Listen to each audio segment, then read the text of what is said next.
I'm Shalini, we working as assistant professor of physics. In this video, I will discuss the topic of the session 31 for BSc first semester. The topic of the session is bar pendulum. So before considering the bar pendulum, we have to know what is a compound pendulum, then time period of compound pendulum, and the condition for maximum and minimum time period. So in the previous video only I explained what is a compound pendulum. So compound pendulum, it is a rigid body which is capable of oscillating freely about an horizontal axis which passes through a point on the compound pendulum. Then if it oscillates simple harmonically, the time period of the compound pendulum, it is given by t is equal to 2 pi root of k square by L plus L whole divided by G.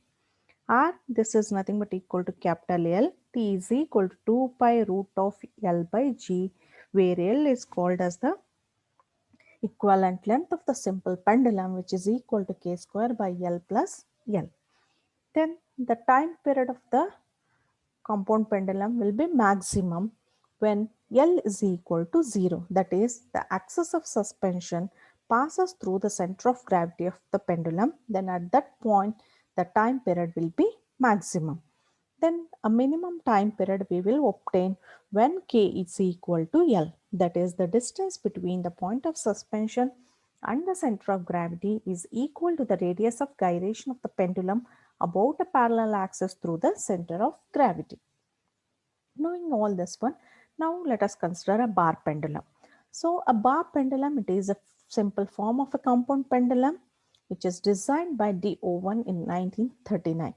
It consists of a metallic bar of length 1 meter long, and all along the length of the rod the holes are drilled, and all the holes are at equal distances, which is about 5 centimeter.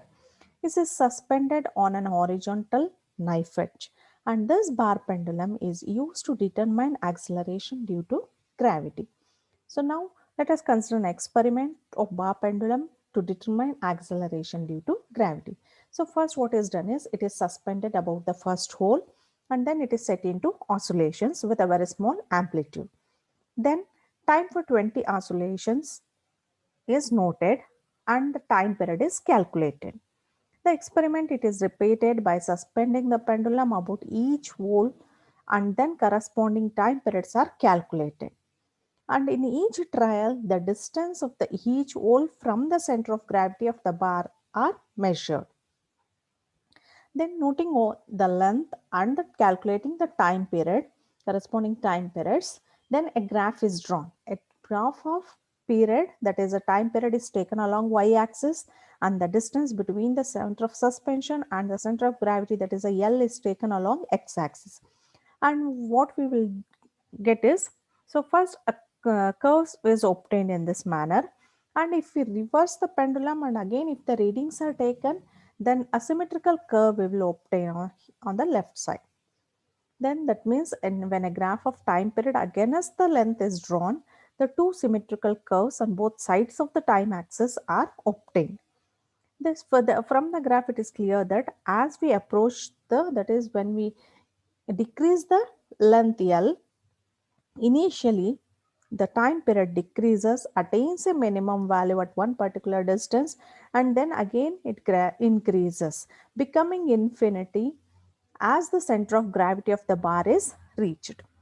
So from the graph, then for acceleration due to gravity and also the radius of gyration of the bar pendulum are calculated. Then how to calculate the radius of gyration from the graph? Then first this is a graph which is obtained, that is a two symmetrical curves on either side of the time period are obtained. Then first a line is drawn which touching the bottom of the curves, that is a line is drawn which touches this line drawn touches the both the curves at m and n, which corresponds to the minimum time period. So at this particular point the time period will be minimum.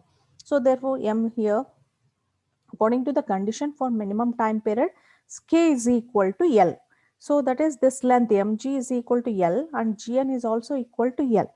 So mg is equal to gn is equal to k according to the condition for minimum time period. So from this one, noting the value of mg or gn, or in to eliminate the error, we can take mn divided by n, which gives the radius of gyration.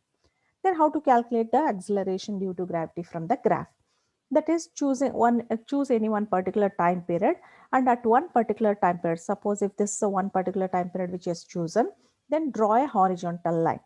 Now this line, that is a horizontal line parallel, that is parallel to the x-axis, is drawn, and this line which it cuts the curve at p, q, r and s. Then note down the length of PR and QS, which gives the length of the equivalent simple pendulum, that is L. Then noting PR and QS, then calculate the mean value. So PR plus QS by 2 gives the length of the equivalent length of the simple pendulum.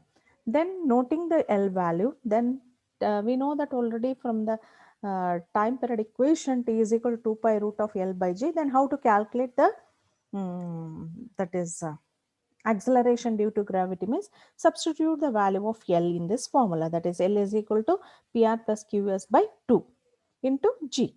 So then T square, if you calculate, it is 4 pi square into PR plus QS by 2G.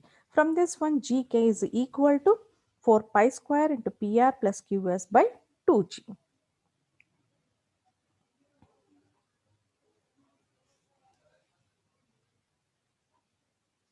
So thus, by using this formula, acceleration due to gravity of the bar pendulum can be determined. So these are the books which I have referred. Thank you.